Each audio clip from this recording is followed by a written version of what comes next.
उपयोग किए हैं, इसमें क्या कहिएगा? देखिए, कहना ये है कि जो प्रशांत पांडे है उसके जो दिल और दिमाग में था वो अब सामने आ गया है। क्योंकि प्रशांत पांडे जब पार्टी बनाया था जनसुराज, तो सबसे पहले वो गांधी का उसमें चेहरा लगाया।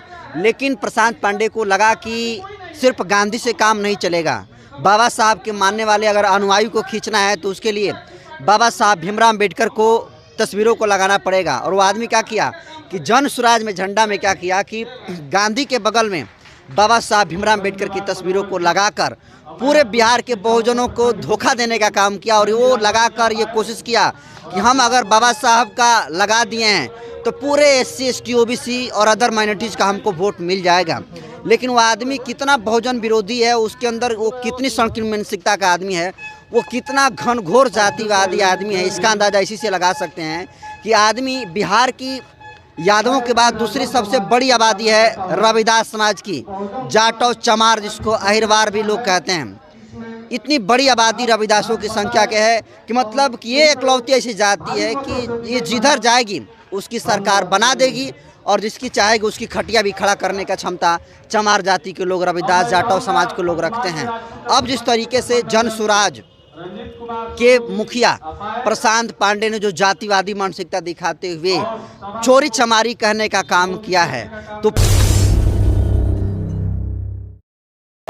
चोरी चमारी कहने का काम किया है तो प्रशांत पांडे है वो जाति से ब्राह्मण समाज कहते हैं। कोई दोगला ब्राह्मण थोड़े करता है, कोई कहता है जी जैसे चोर के साथ चमार को जोड़कर बोल रहा है तो कोई कहता है कि भिखमंगा ब्राह्मण, कोई कहता है कि दोगला भूमिहार, नहीं कहता है ना जी।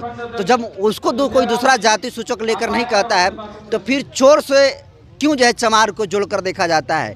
यह अभी भी इनकी नीच मानसिकता को दिखाता है और ये दिखाता है कि ये जितने के बाद कितना काम करेंगे। सोचिए कि चमार जाति के बारे में इनकी इतनी घटिया सोच है, तो आप इसका अंदाज़ा लगा सकते हैं कि जिस ये टेक्नोलॉजी की बात कर रहे हैं, जो बिहार में जिस विकसित मॉडल की बात कर रहे हैं, ये सब कुछ छलावा है। सच तो ये है कि जिस तरीके से दिल्ली में आम आदमी पार्टी के जितने सारे कार्यकर्ता हैं उनका कोई मिशन नहीं था और वो पार्टी आज धड़ाम से गिर गई, उसी तरीके से जन स्वराज पार्टी में कोई भी विचारधारा वाला आदमी जुड़ा नहीं है। जिसको पैसा कमाना है वो जो है जन स्वराज के साथ जुड़ रहा है और पूरी के पूरे जन स्वराज की जो पार्टी है वो पैड वर्कर पार्टी बन गई है। जिसको पैसा कमाना है वो चला जा सकता है। जन स्वराज में गाड़ी मिलेगा, आपको खाना मिलेगा और आपका मंथली भी बंधा हुआ है। तो ऐसे आप चुनाव जो है नहीं जीत सकते। और पूरे हम तो कहेंगे रविदास समाज के लोगों से कि जिस तरीके से चमार जाति के अपमानित करने का काम ये जातिवादी पांडे ने किया है, ये जहाँ भी कार्यक्रम अपना लगा रहा है वो वहाँ पर इसको जूता से माला पहनाने का काम करिए।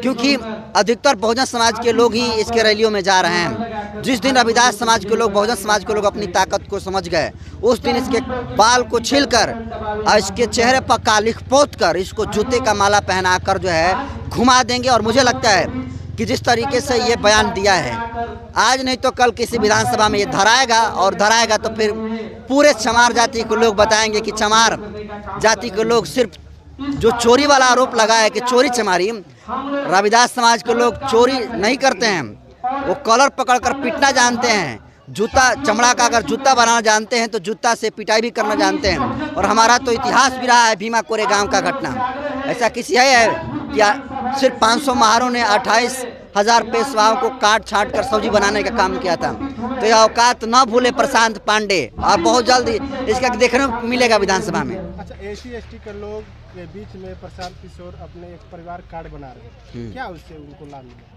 देखिए, उससे कुछ नहीं, एक छलावा है। वो कह रहा है कि ये कार्ड बना रहे हैं और जब हमारी सरकार आएगी तब जो है आपके खाते में 20-20 हज़ार रुपये जाएगा। मतलब तो वही हुआ ना भाई साहब, न रहेगी बाँस नहीं बजेगी बाँसुरी। मतलब ना सरकार बनेगी और नहीं पैसा मिलेगा। लेकिन लोगों को किस तरीके से दिमाग में आदमी ये चीज़ें डाल रहा है कि आप हमें वोट दीजिए और उसके बाद मैं जीत जाऊँगा तो आपको 20,000 रुपया दूंगा।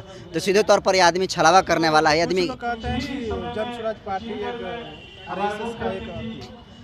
बिल्कुल भाजपा ही लॉन्च किया। आप देख रहे हैं कि एक से एक लोगों के ऊपर FIR हो जा रहा है, वो जेल में चले जा रहे हैं। और ये प्रशांत पांडे जो है गांधी मैदान में धरना प्रदर्शन था, इस पर एक बड़ा क्रिमिनल एक्ट होना चाहिए, लेकिन ये इस पर कोई क्रिमिनल एक्ट नहीं हुआ। पुलिस ले गई थाने में और खातिरदारी की, नाश्ता कराई और फिर जो है छोड़ दी। तो समझ लीजिए कि बीजेपी और आरएसएस का एजेंट ही है ये प्रशांत पांडे। और हम तो कहेंगे कि पूरे बिहार में, पूरे देश भर में इस पांडे के खिलाफ में SC/ST एक्ट जो है लगना चाहिए, ताकि ये पता चले कि इसका पार्टी का सदस्यता पहले रद्द हो और उसके बाद ये आदमी बिहार का ज़मीन ही छोड़ दे।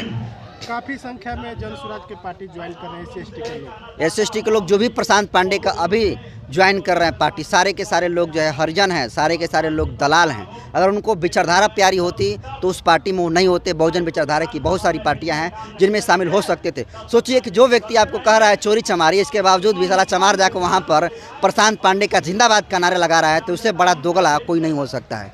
एक नंबर का दोगला लोग है ये लोग। हरिजन शब्द क्या कहना चाहिए? हरिजन शब्द कहेंगे कि ये भी बहुत अपमानजनक शब्द है और ये एक तरीके से गाली है, इसलिए हरिजन शब्द कोई इस्तेमाल नहीं करे। और जो लोग करेगा तो उसके खिलाफ में FIR का भी प्रावधान है। इसलिए हरिजन शब्द जो है काफ़ी अपमानजनित शब्द है और इसे नहीं बोलना चाहिए किसी भी को भी।